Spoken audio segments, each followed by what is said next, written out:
Hi, it's Hazy and welcome to my channel. Today I am going to make the thing that makes this, okay?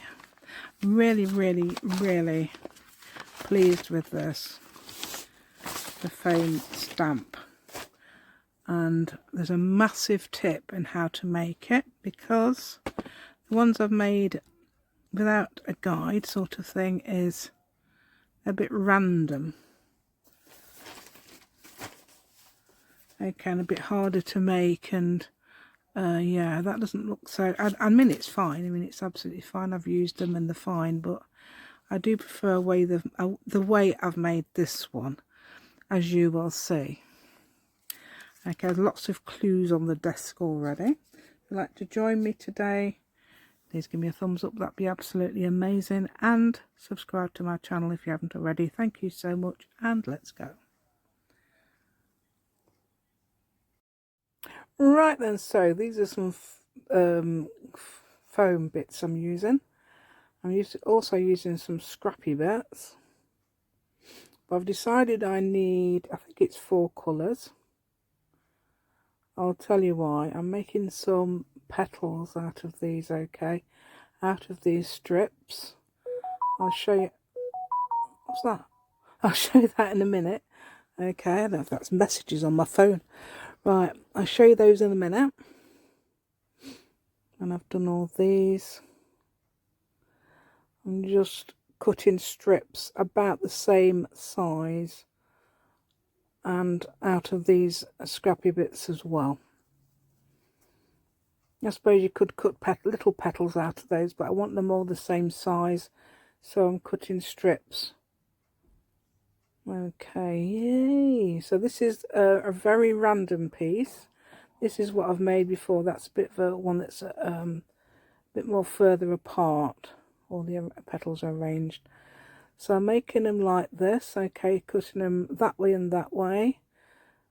Sometimes I do have to cut little bits off the ends to make them more pointed, because that, yeah, it's not so easy to do it sometimes. I'm getting a lot better at it, actually. I've made, how many have I made? I've made 4 of those so far. I've also made some petals in the same sort of way to make quite a few different branch things lately. This is more like a flowery thing, I suppose. I don't know whether it represents a flower. I just love the idea of it.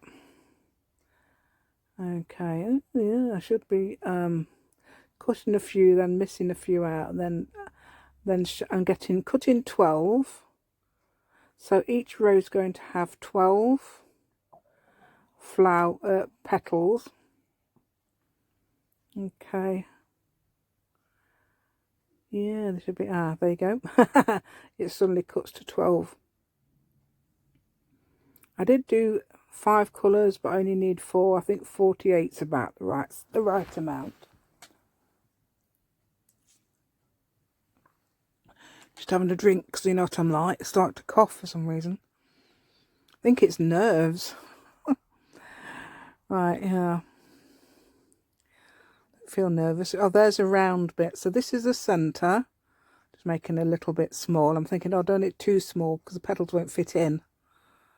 So around this centre, I'm going to arrange 12 petals. I'll show you how to do that.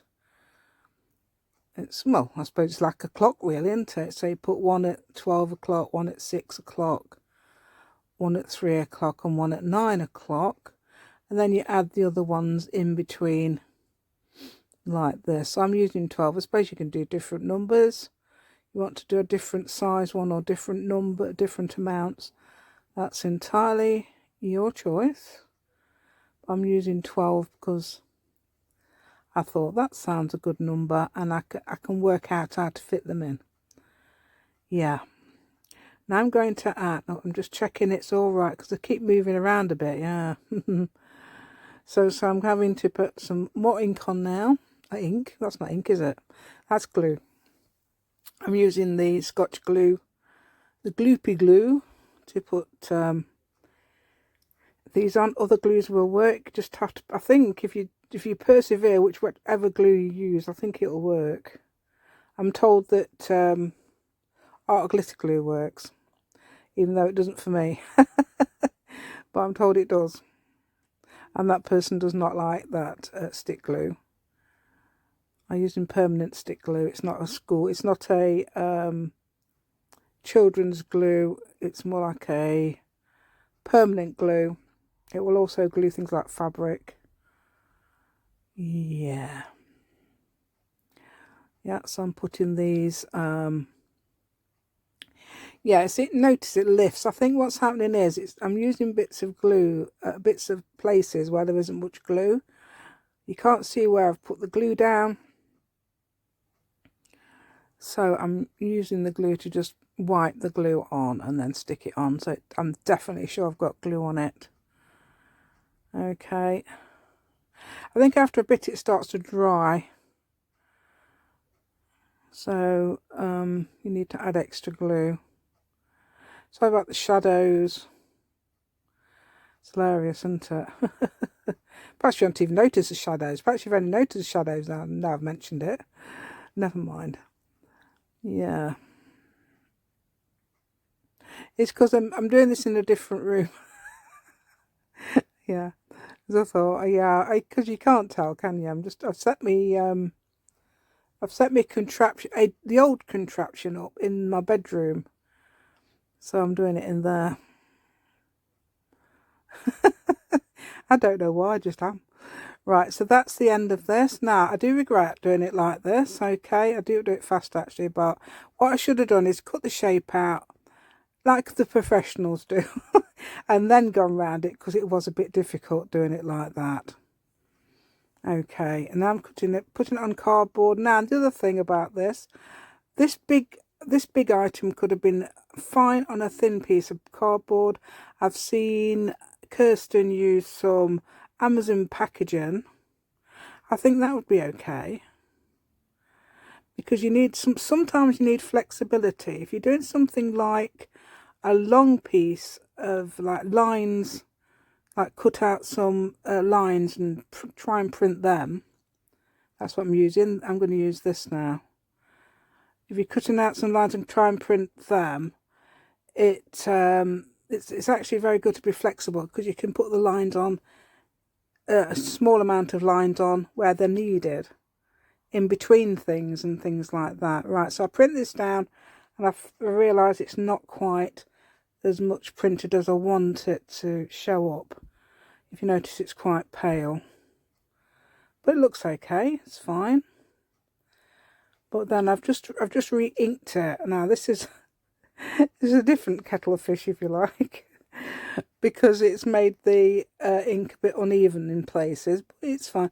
I'll show you what I do to it afterwards. Yeah, it would have been fine if I'd re-inked it a while ago or something like that, but because I've just re-inked it, it makes it a bit uneven. Yeah, I'll do something to it in a minute. Not sure if it's this one or the next one. So I've got to check as well if in case those petals had moved. I did check if you looked, to make sure they hadn't moved. It's quite easy to print it down after they've just been, and then remove it and forget to check. Right, okay, so actually I filled that in. I filled that bit in now. Yeah, and so I'm doing it in my fingers. I'm actually spreading the ink about in my fingers to make it look a bit more even on the petals. And now I'm using a brush, because I thought, if I ain't got a brush in here, plenty of brushes in the craft room, but not in here. Yeah. So there we go. And I've actually, yeah. So I'm just doing. If you don't have to do this, if you've got that ink, by the way, that white ink I've showed you, that Ranger ink, is absolutely amazing. It's the best one I've ever seen, and it took me ages to get a refill, because I thought, I need a refill. I definitely need a refill for that. So we're gonna go to the outro in a few seconds. Okay, so I'll stop talking about now. I do hope you like my little idea today. Yeah, of using the different colours to make the layers, because it is, if you look at these, that is so random. It's fine, and it's absolutely fine if you haven't got different colours, but that was quite hard to do because I didn't have the colours. I did this one a little bit better, but it's a bit wider apart. It's fine though, it's absolutely fine. I just did those a lot closer together and I prefer that. I think it's more like the very original that I did. I took a photograph of the original, I tried to recreate it. Yeah, it's beautiful, isn't it? I don't know what you call it. It's just an amazing flower. Yeah. So do you hope you like my content today? Please give me a thumbs up, that'd be absolutely amazing. And subscribe to my channel if you haven't already. And I'll see you next time. Thank you.